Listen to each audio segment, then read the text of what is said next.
Assalamualaikum warahmatullahi wabarakatuh.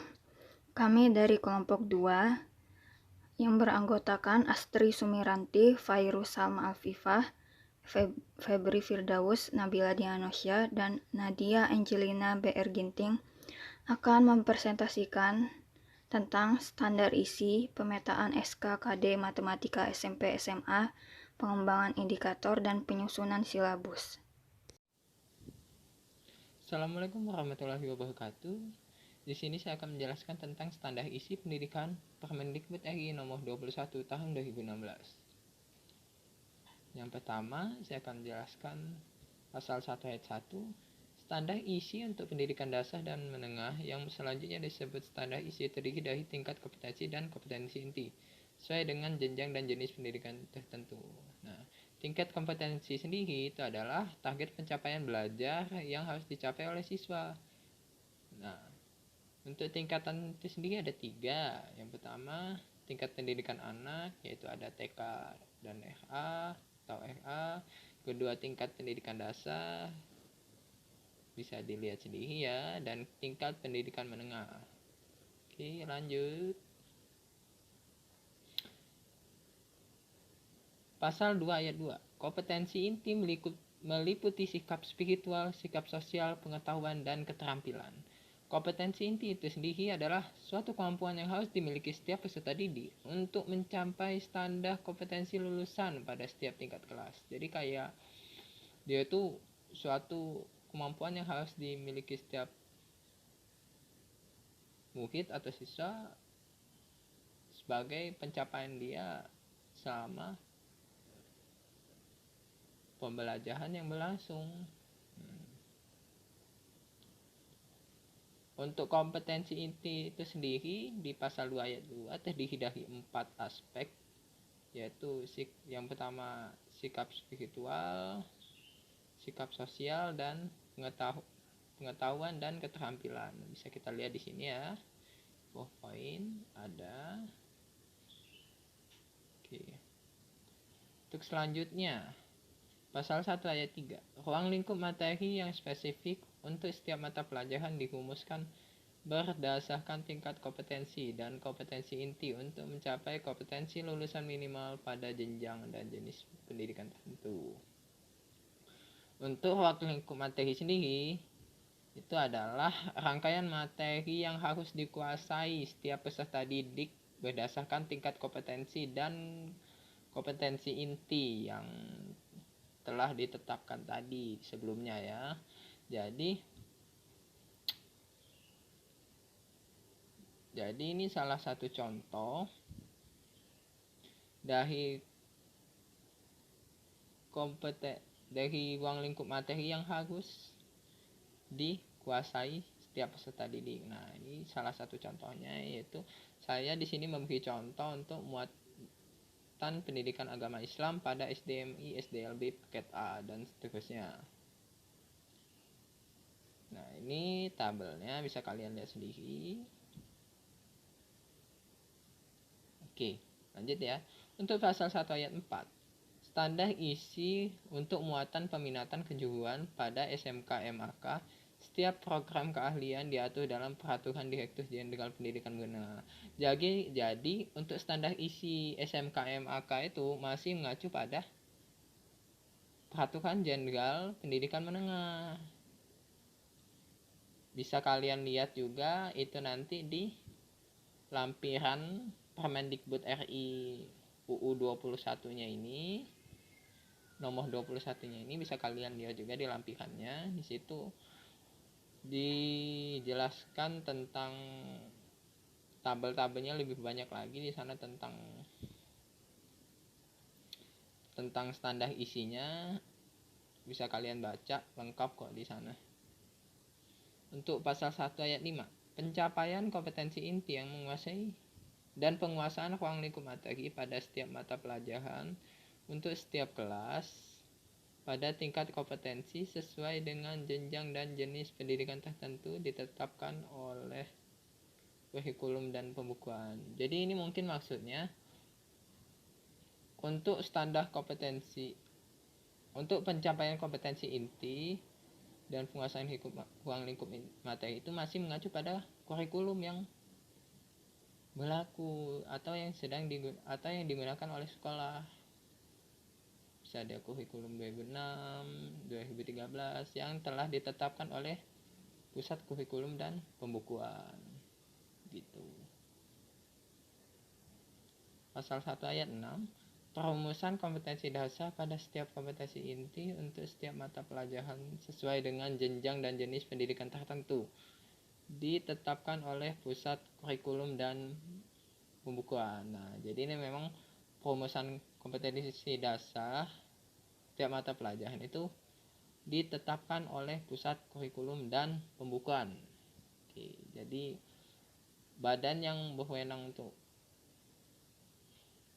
menetapkan perumusan kompetensi dasar itu hanya Pusat Kurikulum dan Pembukuan. Oke, lanjut ya. Pasal 1 ayat 7. Perumusan kompetensi dasar pada kompetensi inti, sikap spiritual, sebagaimana yang dimaksud pada ayat 6 pada mata pelajaran pendidikan agama dan budi pekerti disusun secara jelas. Oke, ini sebenarnya kalau menurut saya setiap mata pelajaran ya, kompetensi dasar pada kompetensi intinya harus disusun dengan jelas. Selanjutnya, perumusan kompetensi dasar pada kompetensi inti, sikap sosial sebagaimana dimaksud pada ayat 6 pada mata pelajaran pendidikan Pancasila dan kewarganegaraan disusun secara jelas. Sama dengan pasal 1 ayat 7 ya. Cuma beda mata pelajarannya. Pasal 1 ayat 9. Standar isi sebagaimana dimaksud pada ayat 1 tercantum pada lampiran yang merupakan bagian yang tidak terpisahkan dari peraturan menteri ini. Nah, jadi untuk Permendikbud ini kan memiliki lampiran juga tuh yang menjelaskan tentang standar isi, dan itu menjadi satu kesatuan dan tidak bisa dipisahkan. Jadi untuk standar isi itu ada penjelasannya lebih lengkap itu di lampiran Permendikbud RI-nya. Pasal 2, pada saat peraturan menteri ini mulai berlaku, Satuan Pendidikan Dasar dan Satuan Pendidikan Menengah wajib menyesuaikan dengan peraturan menteri ini paling lambat 3 tahun untuk semua tingkat kelas. Jelas ya di sini. Jadi setiap sekolah itu wajib menyesuaikan dengan peraturan ini paling lama 3 tahun. Oke. Pasal 3, pada saat peraturan menteri ini berlaku, peraturan Menteri Pendidikan Nasional nomor 64 tahun 2013 tentang standar isi untuk satuan pendidikan dasar dan menengah dicabut dan dinyatakan tidak berlaku. Jadi seharusnya sekarang peraturan nomor 64 tahun 2013 itu sudah tidak berlaku lagi ya, karena ini sudah lebih dari 3 tahun ditetapkannya, kan ini ditetapkan pada tahun 2016 dan ini sudah 2020, jatuhnya sudah tidak berlaku lagi untuk peraturan nasional nomor 64 tahun 2013. Oke, sekian dari materi dari saya. Selanjutnya akan disampaikan oleh pemateri. Jadi di sini saya akan menjelaskan tentang pemetaan kompetensi inti dan kompetensi dasar pada mata pelajaran matematika untuk tingkat SMP dan sederajatnya. Jadi pertama-tama kita harus mengetahui dulu pengertian kompetensi inti dan kompetensi dasarnya. Untuk standar kompetensi ini terdapat pada kurikulum 2006 atau KTSP 2006. Jadi kita juga harus mengetahuinya. Untuk kompetensi inti ini menurut Permendikbud nomor 24 tahun 2016 untuk bab 2 pasal 2, kompetensi inti merupakan tingkat kemampuan untuk mencapai standar kompetensi lulusan yang harus dimiliki seorang peserta didik pada setiap tingkat kelas. Nah, sedangkan kompetensi dasar ini merupakan kemampuan dan materi pembelajaran minimal yang harus dicapai peserta didik untuk suatu mata pelajaran pada masing-masing satuan pendidikan yang mengacu pada kompetensi inti.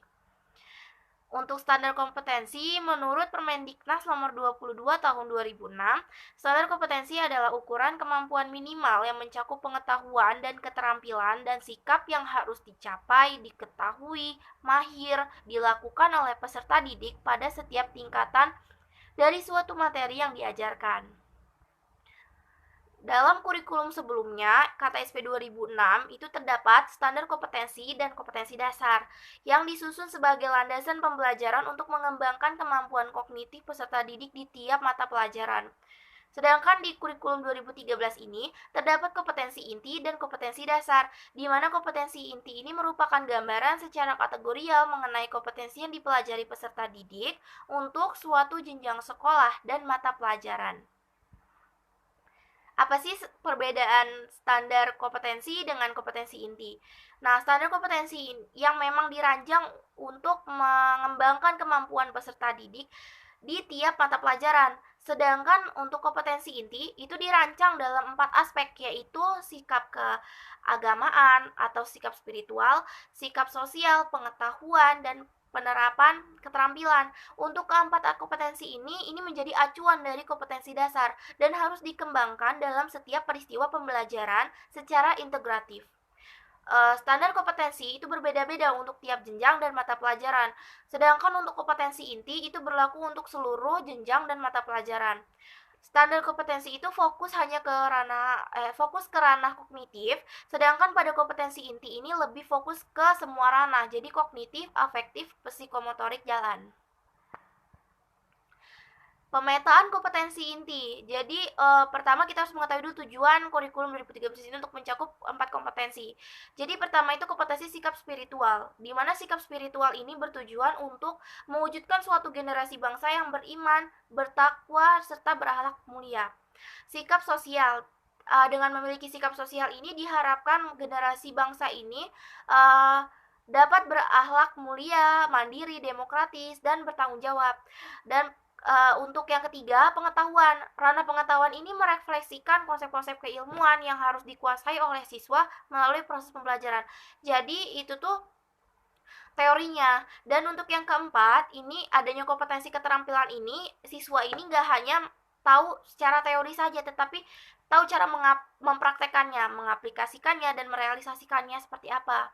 Nah, kompetensi tersebut ini dicapai melalui proses pembelajaran intrakurikuler, kokurikuler, dan ke ekstrakurikuler. Nah, untuk kompetensi 1 dan 2 dicapai melalui pembelajaran tidak langsung, yaitu keteladanan, pembiasaan, budaya sekolah dengan memperhatikan karakteristik mata pelajaran serta kebutuhan dan kondisi peserta didik. Nah, ini merupakan pemetaan kompetensi inti dan kompetensi dasar matematika untuk tingkat SMP kelas 7. Nah, jadi kompetensi inti untuk kelas 7, 8, 9 itu sama. Jadi kompetensi intinya itu sikap spiritual untuk kompetensi yang pertama itu sikap spiritual, menghargai dan menghayati ajaran agama yang dianutnya. Yang kedua itu sikap sosial. Yang kompetensi yang kedua itu sikap sosial, menunjukkan perilaku jujur, disiplin, tanggung jawab, peduli, toleran, gotong royong, santun, dan percaya diri dalam berinteraksi secara efektif dengan lingkungan sosial dan alam dalam jangkauan pergaulan dan keberadaannya. Untuk yang ketiga, ini kompetensi yang ketiga itu pengetahuan, memahami pengetahuan faktual, konseptual, dan prosedural berdasarkan rasa ingin tahunya tentang ilmu pengetahuan, teknologi, seni, budaya terkait fenomena dan kejadian tanpa mata. Nah, untuk kompetensi inti yang keempat itu keterampilan, yaitu mencoba mengolah dan menyaji dalam ranah konkret, yaitu menggunakan, mengurai, merangkai, memodifikasi, dan membuat. Nah, untuk ranah abstrak, menulis, membaca, menghitung, menggambar, mengarang, nah sesuai dengan yang dipelajari di sekolah dan sumber lain yang sama dalam sudut pandang atau teori. Nah, untuk kompetensi inti yang ketiga yaitu pengetahuan itu memiliki 12 kompetensi dasar, yaitu ini merupakan 12 materi yang dipelajari di kelas 7, yaitu kompetensi dasarnya itu menjelaskan materi-materi dasar untuk yang kelas 7. Dan untuk yang kompetensi inti yang keempat itu dia itu tuh menyelesaikan masalah berkaitan dengan 12 materi tersebut. Materinya apa aja? Materinya apa aja? Yaitu yang pertama itu urutan bilangan bulat dan pecahan, operasi bilangan bulat dan pecahan, bilangan bulat positif dan negatif, himpunan, aljabar, persamaan dan pertasamaan linear satu variabel, rasio dua besaran, perbandingan senilai dan berbalik nilai, aritmatika sosial, sudut, keliling dan luas segi 4 dan segitiga, dan penyajian data yang terakhir. Nah, untuk kelas 8-nya, untuk kompetensi inti dan kompetensi dasar kelas 8-nya. Kalau untuk kompetensi intinya sama dengan kompetensi 7. Nah, untuk kompetensi dasarnya itu yang kompetensi inti yang ketiga itu juga memiliki 11 kompetensi dasar untuk kelas 8-nya, yaitu menjelaskan materi-materi. Yang pertama itu pola bilangan, kedudukan titik, relasi, fungsi linier, SPLDV, teorema Pitagoras, lingkaran, garis singgung persekutuan luar dan persekutuan dalam lingkaran, luas permukaan dan volume bangun datar, statistika dan peluang dasar. Nah, untuk keterampilannya, ini keterampilannya pengaplikasiannya bagaimana dari pengetahuan tersebut. Jadi, menyelesaikan masalah yang berkaitan dengan 11 materi itu. Seperti itu. Nah, untuk yang kelas 9-nya itu sama juga kompetensi intinya dengan kelas 8 dan kelas 7. Untuk kompetensi dasarnya tentu berbeda. Jadi untuk kompetensi inti di pengetahuan ini dia memiliki 7 kompetensi dasar. Jadi yang pertama itu menjelaskan materi tentang operasi bilangan berpangkat dan bentuk akar, menjelaskan materi persamaan kuadrat, lalu fungsi kuadrat, koefisien dan diskriminan fungsi kuadrat, transformasi geometri, kesebangunan dan kekongruenan, dan volume bangun ruang sisi lengkung. Nah, untuk yang keempat, kompetensi inti yang keempat itu keterampilan. Pengaplikasiannya dari kompetensi inti yang ketiga, pengaplikasian dari 7 materi tersebut. Bisa pengaplikasian dalam kehidupan nyata, kontekstual seperti itu. Saya kira cukup penjelasan dari saya. Terima kasih. Baiklah, Assalamualaikum warahmatullahi wabarakatuh.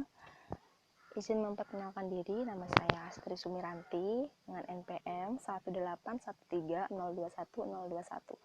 Di sini saya akan membahas tentang pemetaan SKKD pada pembelajaran matematika di tingkat SMA.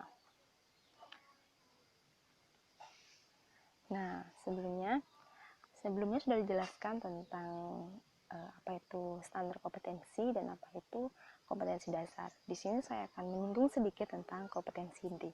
Jadi kompetensi inti SMA atau MA itu merupakan tingkat kemampuan untuk mencapai standar kompetensi lulusan yang harus dimiliki oleh setiap peserta didik pada setiap tingkatan kelas. Kompetensi inti ini dirancang untuk setiap kelas dengan notasi rumusan sebagai berikut ini. Yang pertama ada kompetensi inti 1 atau yang biasa disebut dengan KI 1. Ini untuk sikap spiritual. Kemudian ada kompetensi inti 2, itu untuk sikap sosial. Kemudian ada kompetensi inti 3 atau KI 3, ini untuk pengetahuan. Yang terakhir ada kompetensi inti 4 atau KI 4. Nah, ini untuk keterampilan. Selanjutnya ada struktur kurikulum. Jadi struktur kurikulum SMA ini terdiri atas mata pelajaran umum kelompok A, mata pelajaran umum kelompok B, dan mata pelajaran peminatan akademik kelompok C. Pada mata pelajaran peminatan akademik ini dikelompokkan atas mata pelajaran peminatan matematika dan ilmu pengetahuan alam, ada mata pelajaran peminatan ilmu pengetahuan sosial, dan ada mata pelajaran peminatan bahasa dan budaya. Oke. Nah, selanjutnya ada kompetensi dasar, itu dirumuskan untuk mencapai kompetensi inti. Tentunya untuk mencapai kompetensi inti ini diperlukan kompetensi dasar, seperti itu. Kompetensi dasar ini meliputi 4 kelompok yang sesuai dengan pengelompokan pada kompetensi inti tadi. Ada kelompok 1 yang merupakan kelompok kompetensi dasar sikap spiritual dalam rangka menjabarkan si KI 1. Ada juga kelompok 2 nih, kelompok kompetensi dasar sikap sosial dalam rangka menjabarkan KI 2. Selanjutnya ada kelompok 3, kelompok kompetensi dasar pengetahuan dalam rangka menjabarkan si KI 3. Yang terakhir ada kelompok 4, yaitu kelompok kompetensi dasar keterampilan dalam rangka menjabarkan KI 4. Oke, selanjutnya kita masuk ke SKKD pembelajaran matematikanya. Jadi pada tingkat SMA, pembelajaran matematika itu di kurikulum 2013 ya, pembelajaran matematika itu terbagi menjadi dua, yakni pembelajaran matematika wajib yang masuk dalam pengelompokan pembelajaran kelompok A, kemudian ada matematika peminatan yang masuk dalam kelompok C. Nah, kita masuk ke kompetensi inti. Dalam kompetensi inti ini terdapat 4 aspek, yaitu yang pertama sikap spiritual, itu masuk dalam KI 1. Kemudian ada sikap sosial, ini masuk ke KI 2. Kemudian ada pengetahuan ini masuk KI 3, dan yang terakhir keterampilan, ini termasuk KI 4. Kita baca satu-satu ya. Di sini ada sikap spiritual atau KI 1. Nah, di sini peserta didik diajak atau diajarkan untuk menghargai dan menghayati ajaran agama yang dianutnya masing-masing. Kemudian di KI 2, sikap sosial ini lebih ke mengajak peserta didik untuk membangun jiwa sosial dan jiwa kemanusiaannya, seperti tertulis, yakni menunjukkan perilaku jujur, disiplin, santun, peduli, bertanggung jawab dalam berinteraksi sesuai dengan perkembangan lingkungan. Selanjutnya ada pengetahuan KI 3. Nah, pada aspek pengetahuan ini peserta didik tuh diajak untuk atau dibangun untuk memahami, menerapkan dan menganalisis suatu pembelajaran seperti itu. Jadi setelah paham diajak untuk menerapkan, kemudian menganalisis. Jadi tidak hanya sekedar paham, tapi juga tidak hanya sekedar paham dan tahu, tapi juga bisa menganalisis, bisa sampai tahap menganalisis seperti itu. Kemudian yang terakhir adalah keterampilan. Jadi pada tahap keterampilan ini sudah satu tingkat lebih atas ya dari tahap pengetahuan. Pada tahap ini peserta didik tuh dianggap sudah mampu memahami tentang pembelajaran. Jadi peserta didik tuh kemudian diajak untuk mengolah, menalar, dan menyajikan. Jadi sampai tahap ini peserta didik diajak ya, dituntut untuk mampu menyajikan pembelajaran yang sudah dipelajarinya di sekolah. Kemudian serta dapat menggunakannya itu sesuai dengan kaidah keilmuan. Jadi seperti itu kompetensi intinya. Selanjutnya ke kompetensi dasar. Nah, pada kompetensi dasar ini secara umum itu membahas tentang pembelajaran. Yang pertama ada persamaan dan ketidaksamaan nilai mutlak, baik 1 variabel, 2 variabel, 3 variabel. Kemudian yang selanjutnya masih dengan ketidaksamaan dan persamaan, tapi di sini ketidaksamaan irasional dan rasional. Selanjutnya yang ketiga yaitu persamaan dan ketidaksamaan linier, 2 variabel dan 3 variabel. Nah, yang terakhir membahas tentang fungsi, di mana yang dibahas adalah fungsi linier, kuadrat, rasional, dan trigonometri, dan sedikit membahas tentang fungsi trigonometri. Oke, selanjutnya kita ke kelas 11 ya. Masih sama kompetensi intinya seperti kelas 10 tadi. Nah, untuk kompetensi dasarnya itu secara umum membahas tentang induksi matematika, kemudian program linier, kemudian ada matriks yang dimana tentang operasi matriks, tentang kesamaan matriks, tentang determinan, ada transformasi di sini juga dibahas, kemudian ada aritmetika sosial tentang barisan deret seperti itu, dan kalkulus. Nah, di sini dibahas adalah limit, turunan, dan integral. Baik, kita langsung saja ke kelas 12. Nah, pada kelas 12 ini masih sama kok kompetensi intinya seperti sebelum-sebelumnya, yakni spiritual, sosial, pengetahuan, dan keterampilan.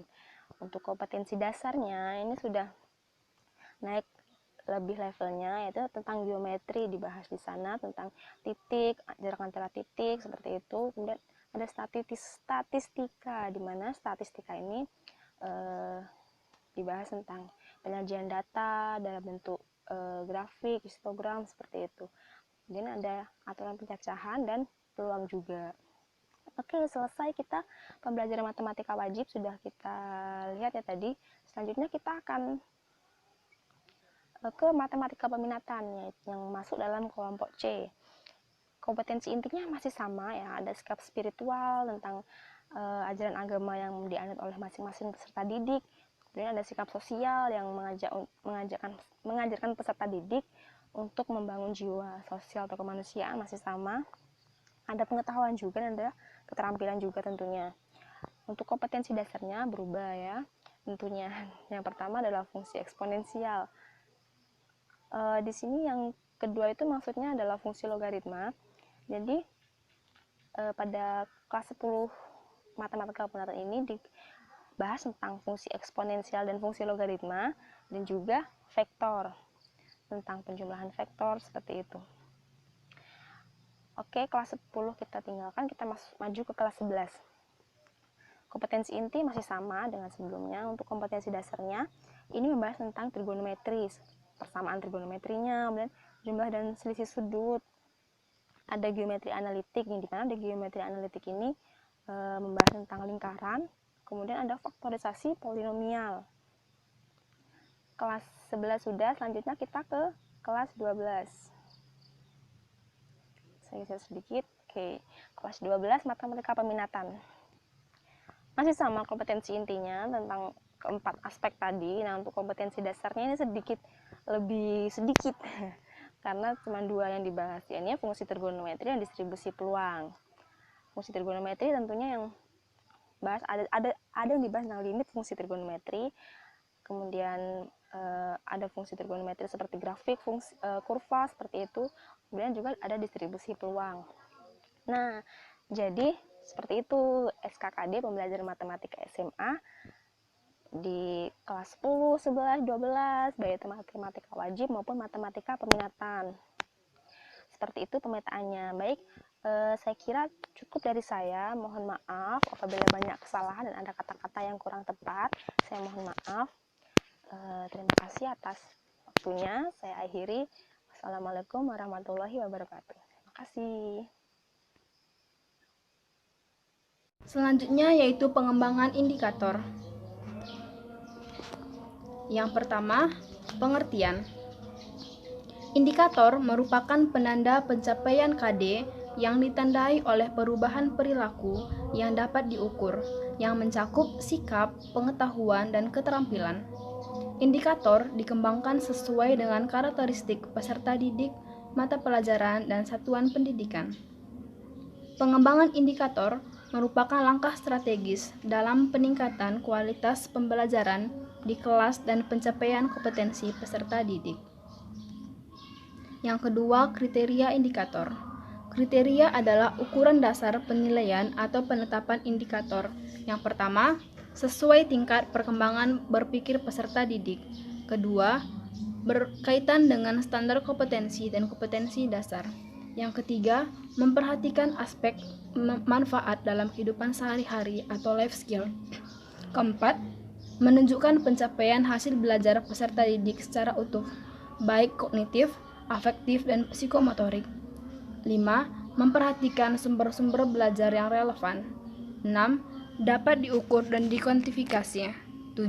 Memperhatikan ketercapaian standar lulusan secara nasional. 8. Berisi kata kerja operasional. 9. Tidak mengandung pengertian ganda atau ambigu. Yang ketiga yaitu fungsi indikator. Indikator memiliki kedudukan yang sangat strategis dalam mengembangkan pencapaian kompetensi berdasarkan SK dan KD. Sehingga indikator berfungsi sebagai yang A. Pedoman dalam mengembangkan materi pelajaran.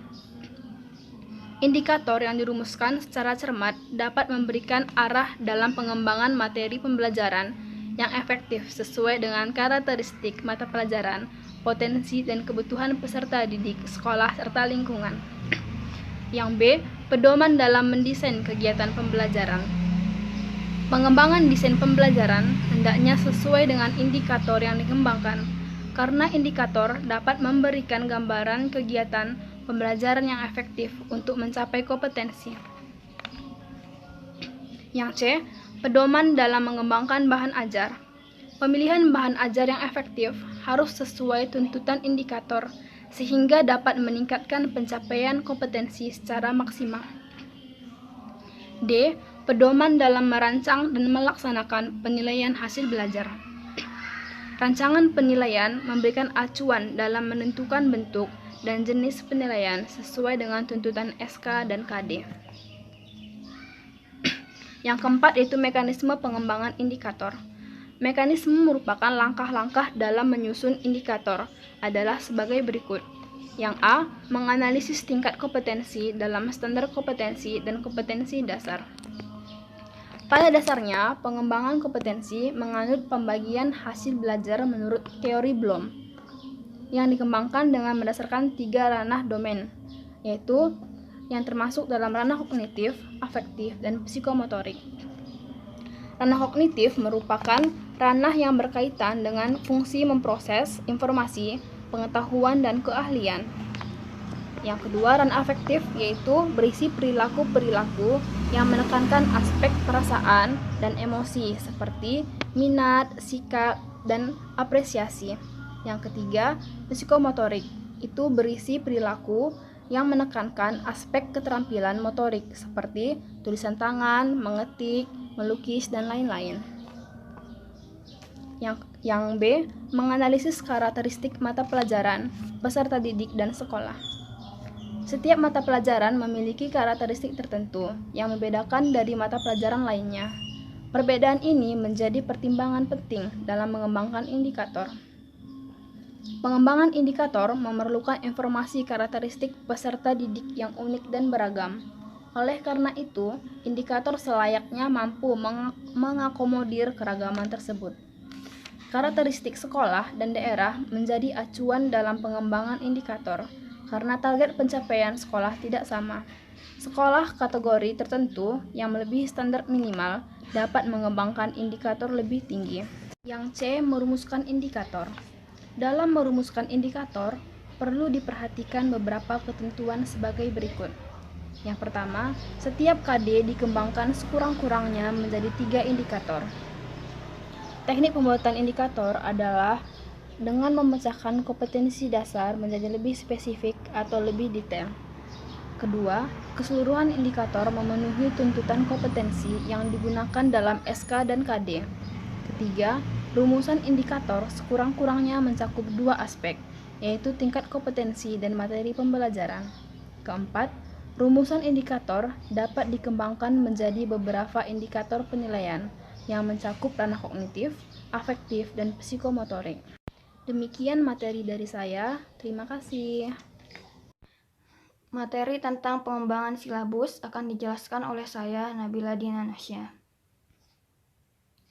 Pengertian silabus. Istilah silabus didefinisikan sebagai garis besar, ringkasan, ikhtisar, atau pokok-pokok isi atau materi pelajaran.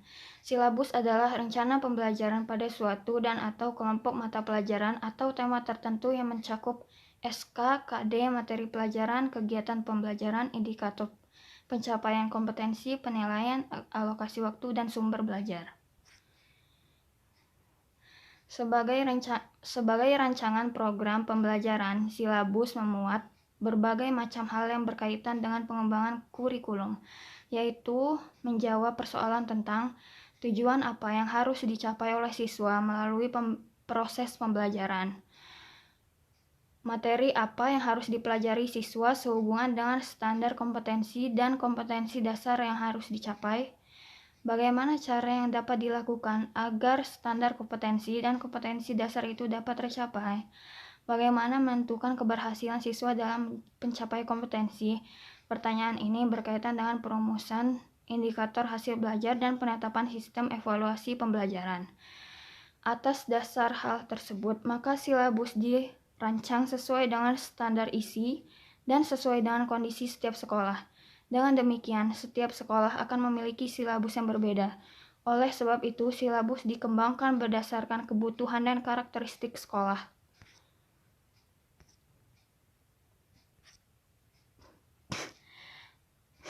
Selanjutnya, prinsip pengembangan silabus.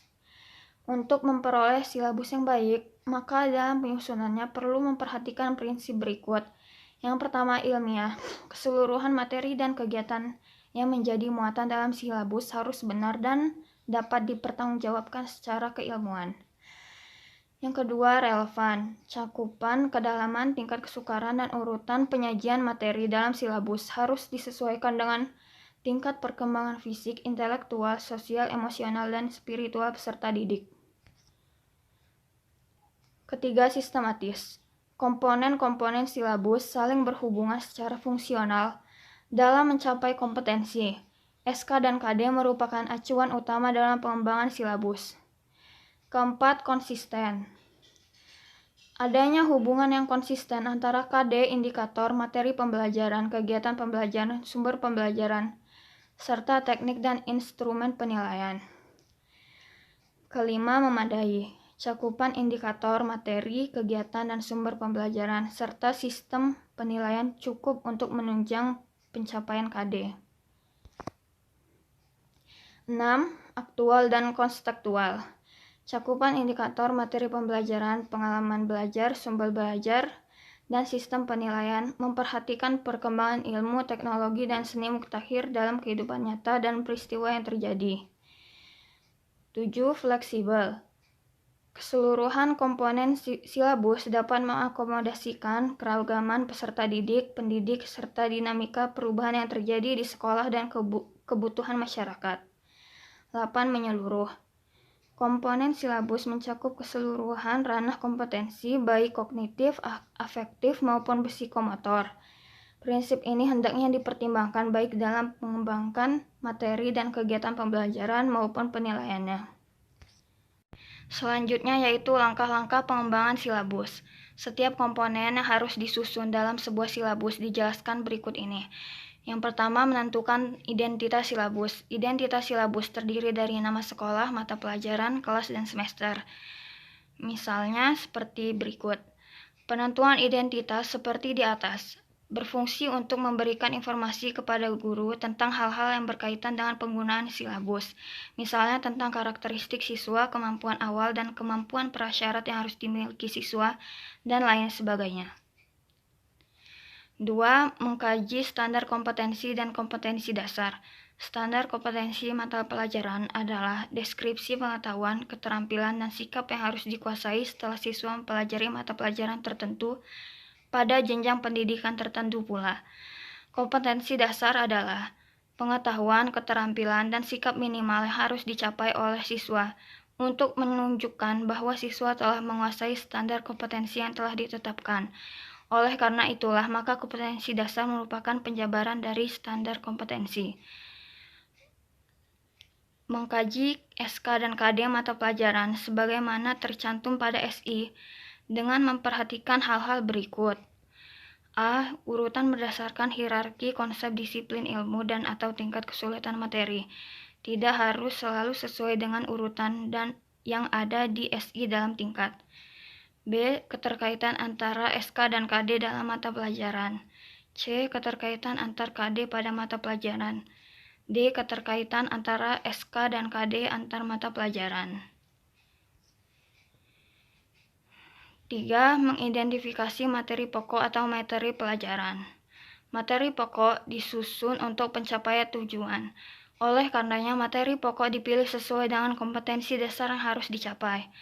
Mengidentifikasi materi pembelajaran yang menunjang pencapaian KD dengan mempertimbangkan A. Potensi peserta didik, karakter mata pelajaran, relevansi dengan karakteristik daerah, tingkat perkembangan fisik, intelektual, emosional, sosial, dan spiritual peserta didik, kebermanfaatan bagi peserta didik, struktur keilmuan, aktualitas, kedalaman, dan keluasan materi pembelajaran, relevansi dengan kebutuhan peserta didik dan tuntutan lingkungan, relevan dengan alokasi waktu yang tersedia, dan merumuskan kegiatan pembelajaran.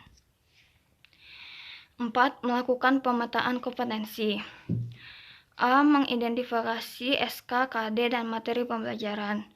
B. Mengelompokkan SK, KD, dan materi pembelajaran. C. Menyusun SK dan KD sesuai dengan keterkaitan. 5. Mengembangkan kegiatan pembelajaran. Hal-hal yang harus diperhatikan dalam mengembangkan kegiatan pembelajaran adalah A. Disusun untuk memberikan bantuan kepada para pendidik atau guru agar dapat melaksanakan proses pembelajaran secara profesional. B. Kegiatan pembelajaran memuat rangkaian kegiatan yang harus dilakukan oleh peserta didik secara berurutan untuk mencapai KD. C. Penentuan urutan kegiatan pembelajaran harus sesuai dengan hierarki konsep materi pembelajaran.